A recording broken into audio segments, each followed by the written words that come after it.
মোর দুঃখ বাঞ্ছনা করক পিতা। আজ মোর দুঃখতে পৃথিবী ধ্বংস হব ধরিছে পিতা। মুখ করক ক্ষমা। পুত্র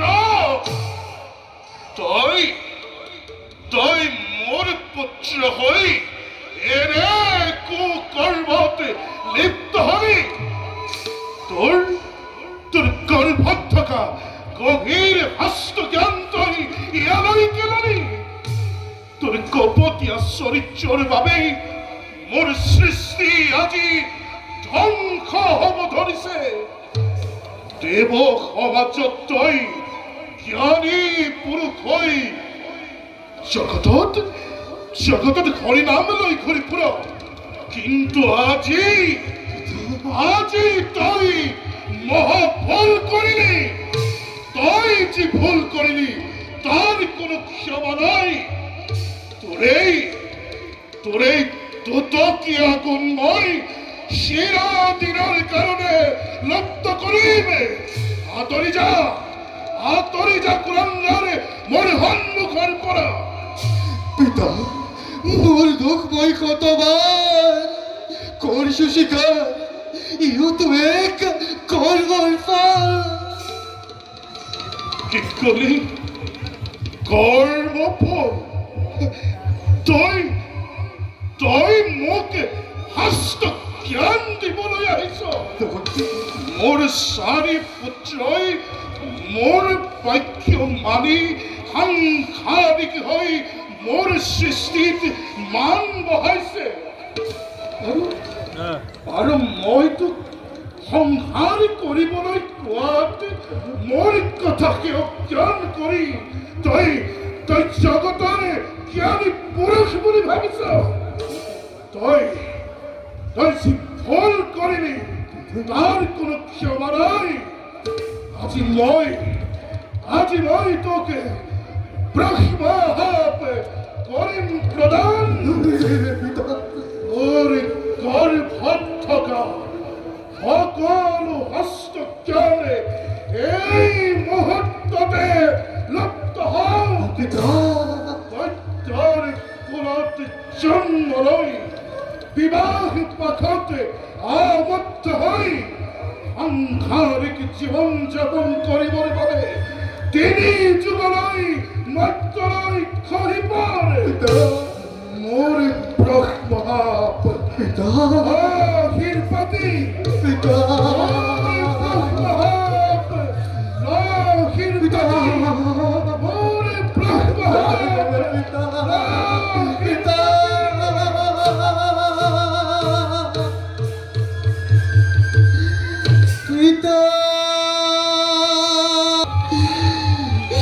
প্রধান আপনি তো সৃষ্টির অধিকারী পিতা।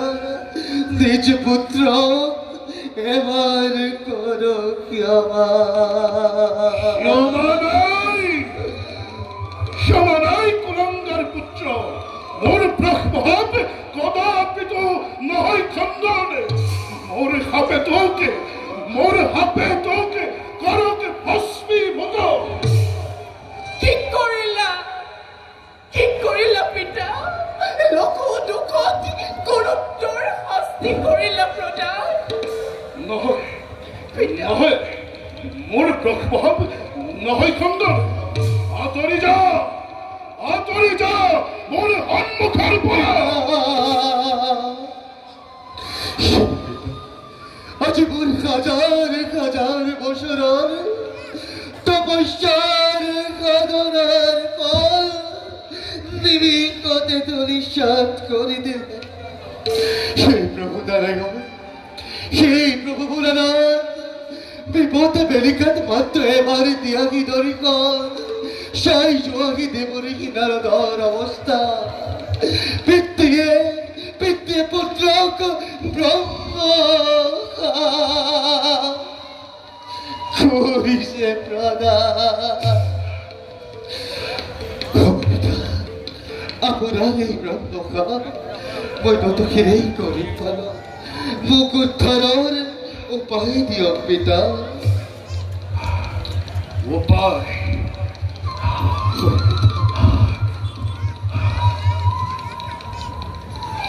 যুগত অগ্নিবাণ নামে রাজা হই হঠাৎ রমণীকে বিবাহ করাই মোর সৃষ্টিকে সুন্দর করে তুলিবি ত্রেতা যুগত রক্ষকর বংশত জন্ম লই বিভীষণ নামেৰে বিবাহ পাথত আবদ্ধ হই বংশ বৃদ্ধি কৰিবি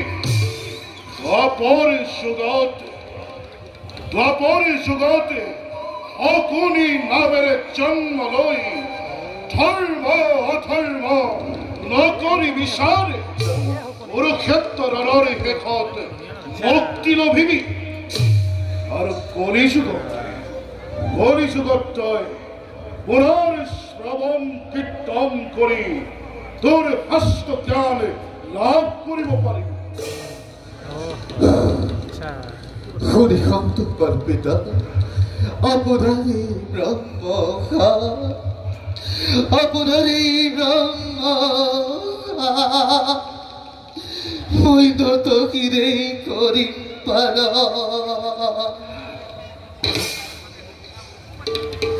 কিন্তু পিতা আজিও করিব রঘু দুঃখত গুরুতর শাস্তি করিলে প্রদান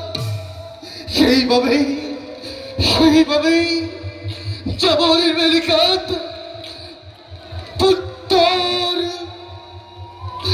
অভিশাপ লক্ষ্মীর প্রতি আজি কন্তে বই আপনাক অভিশাপ করিস প্রদান আপনি চিরদিন মানবর অপুচ্ছ করিব পিতা কোনদিন আপনার নামত নকব কোনো মন্ত্র মোরে বাক্য নকই খন্দ মোরে বাক্য নকই খন্দ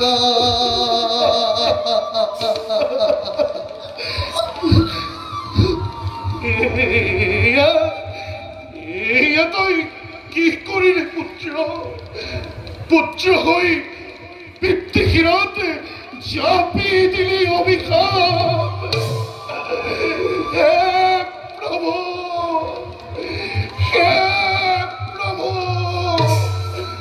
কর্ম দুঃখ নাচিবই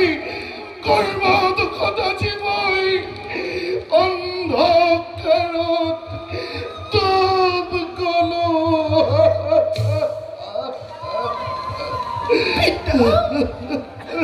দাদা কিয় তুমি মৃত্যুকে ধৰি ব্ৰহ্ম কৰিলা প্ৰদান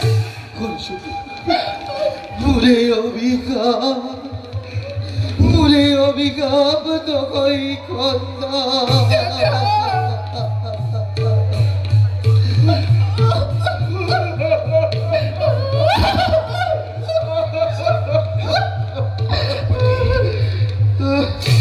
প্ৰজাপতি এনেদৰে ভূমিত কিয় পৰি আছে প্ৰজাপতি প্ৰভু দেৱৰ তোমাৰ বিন বাক্য সকলো কিয় ভূমিত পৰি আছে মোৰ দুখ কৰিব পাৰছনা বিপদ বেলিকাত এবাৰ দেখা পাই জীৱন সাৰ্থক হ'ল নাৰদয় শোক কিদৰে পিতৃয়ে পুত্ৰক ঘোৰ ব্ৰহ্ম কৰিলে প্ৰদান মই তিনি চোখ ধৰি একাংশৰিক জীৱন কৰিব লাগিব পালন আৰু প্ৰভু সেই হেতু পুত্ৰয় পিতৃক অভিশাপ কৰিলে প্ৰদান চিৰদিন অপুচ্ছ হৈৰময় মানৱ সমাজত মোৰ নামত নহব মন্ত্ৰ উচ্চাৰণে যাক যজ্ঞ একোকে ভীষণ অভিশাপত পতিত হল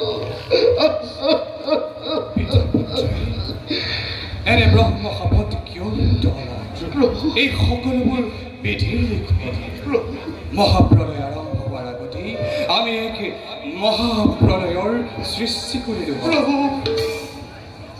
দেৱৰ্ষি নাৰদৰ ব্ৰহ্মশাপ আমি খণ্ডন কৰিব পাৰিম কিন্তু প্ৰজাপতি আপোনাৰ অভিশাপ চিৰদিন থাকিব ধৰা কোনো উপায় নাই প্ৰজাপতি তোৰ দুঃখ কৰিব মৰ্যাদা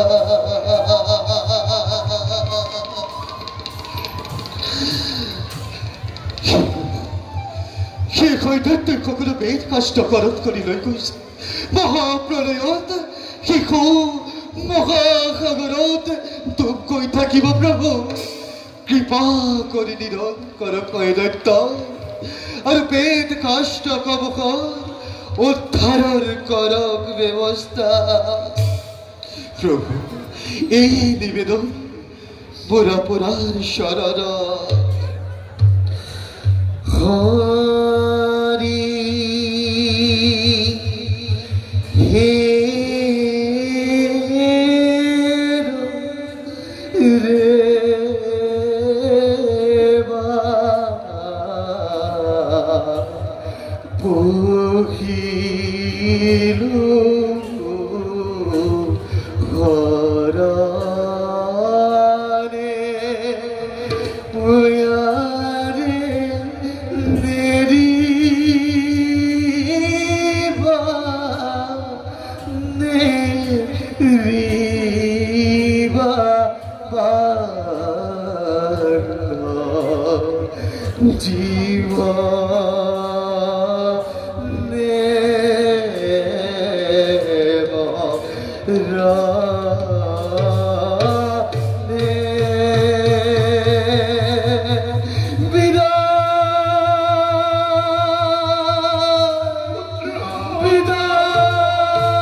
আমাৰ সকলো চেষ্টা বিফল কৰিলে অসুৰে সকলো বেদ শাস্ত্ৰ হৰণ কৰি নিলে প্ৰভু প্ৰভু মই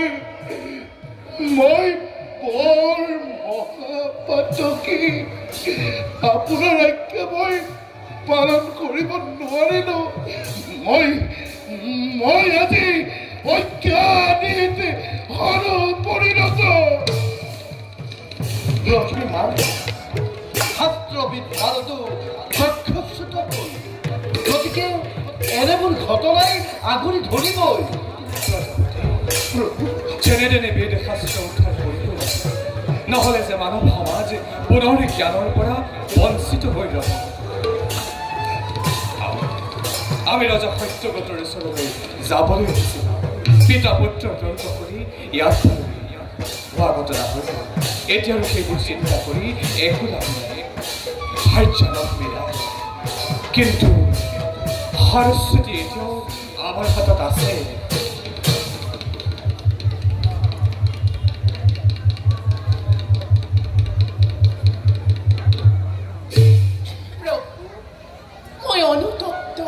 দুখ কাৰো নাই প্ৰজাপতি এতিয়া আমি যাওঁ ৰজা সত্যব্ৰতৰ ওচৰলৈ আপুনি যাওক কিবা উপায় কৰক